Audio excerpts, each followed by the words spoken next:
Tiene uso de la palabra el diputado Pablo Tonelli. Gracias, presidente. Mediante el proyecto de ley que tenemos en consideración se propicia la aprobación del convenio de avenimiento celebrado entre el Estado argentino y Repsol por la nacionalización del 51% del paquete accionario de YPF que era de propiedad de Repsol.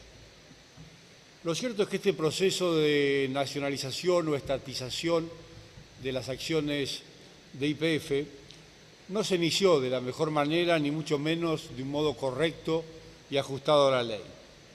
Y el final, que se pretende concretar con este convenio cuya aprobación se propicia, tampoco mejora las cosas. Estamos, en definitiva, frente a un episodio pleno de declaraciones y anuncios altisonantes, insuflado de un falso patriotismo, pero también muy alejado de la legalidad que el Gobierno debería ser el primero en respetar.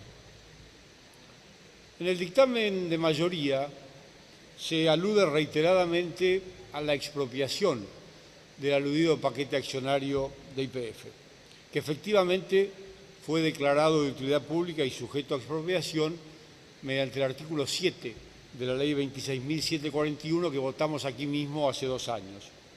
Pero nada se dice en ese dictamen de mayoría acerca del hecho de que el Gobierno tomó posesión de la empresa antes de que la ley fuera aprobada y muchísimo antes del pago de la indemnización, que hoy, a 2 años de la declaración de utilidad pública, aún no se ha concretado. Y sucede que tanto la Constitución Nacional, en el artículo 17, como la Ley de Expropiaciones 21.499, en el artículo 22, establecen y exigen que el pago de la indemnización debe ser previo a la toma de posesión del bien expropiado. Aquí no ha habido pago previo de la indemnización antes de la toma de posesión del bien expropiado. La toma de posesión se concretó con el falso fundamento de una intervención a la empresa dispuesta por un decreto de necesidad y urgencia. Decreto que es a todas luces ilegal porque no es posible intervenir en una empresa ni mediante un decreto ni mediante una ley.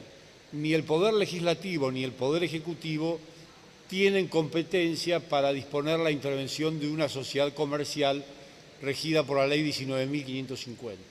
La misma Ley 19.550 prevé que esa intervención solo puede concretarse por una decisión judicial. De manera tal que esa toma de posesión de la empresa se pareció más a un asalto que a una toma de posesión originada en una declaración de utilidad pública. Alguna vez alguien en el oficialismo intentó justificar esa toma de posesión diciendo que se trataría de una ocupación temporánea, que está efectivamente prevista en la Ley de Expropiaciones. Pero tampoco es ese el caso, porque si se trata de una ocupación temporánea normal, hace falta o un avenimiento o una decisión judicial, y ninguna de las dos cosas ocurrió. Tampoco puede ser una ocupación temporánea anormal.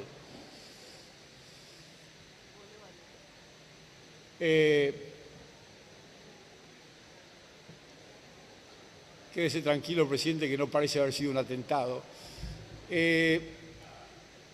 Reitero, tampoco pudo haber sido una ocupación temporánea anormal porque no hubo acto administrativo que así lo declarara y porque además la ocupación temporánea anormal es para tomar posesión de un bien ante una catástrofe, una calamidad y devolverlo al poco tiempo.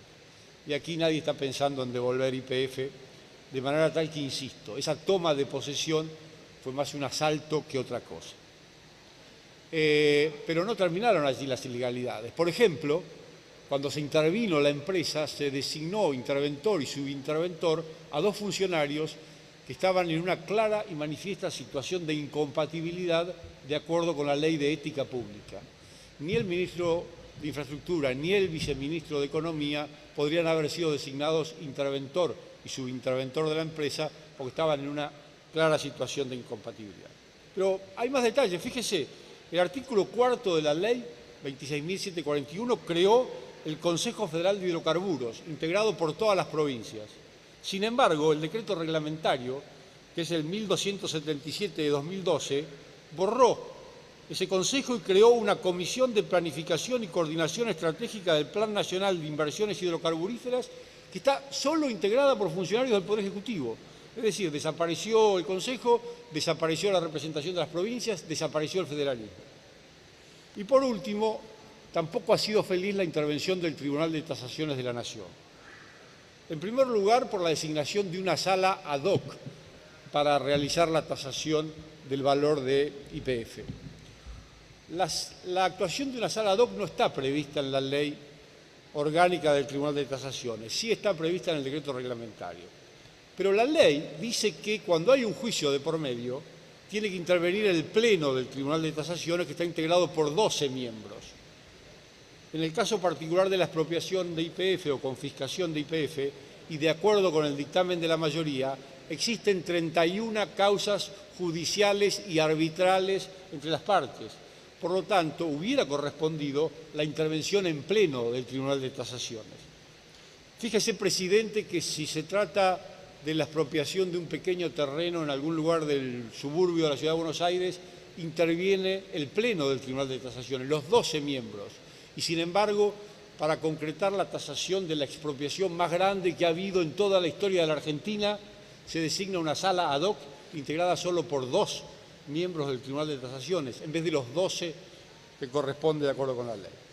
Es decir, nosotros hubiéramos estado de acuerdo en cerrar este capítulo mediante un acuerdo justo y razonable con Repsol, pero no un acuerdo celebrado de cualquier manera, mediante cualquier procedimiento y bajo cualesquiera términos, como aquí ya ha sido explicado.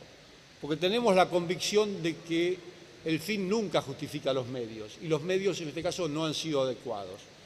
Dijimos en su momento que no hacía falta la expropiación, bastaba con revocar las concesiones otorgadas a YPF. Lo cierto es que 2 años después las metas no se han cumplido, la nafta ha aumentado enormemente su valor por encima del aumento general de los precios y estamos lejísimos del autoabastecimiento.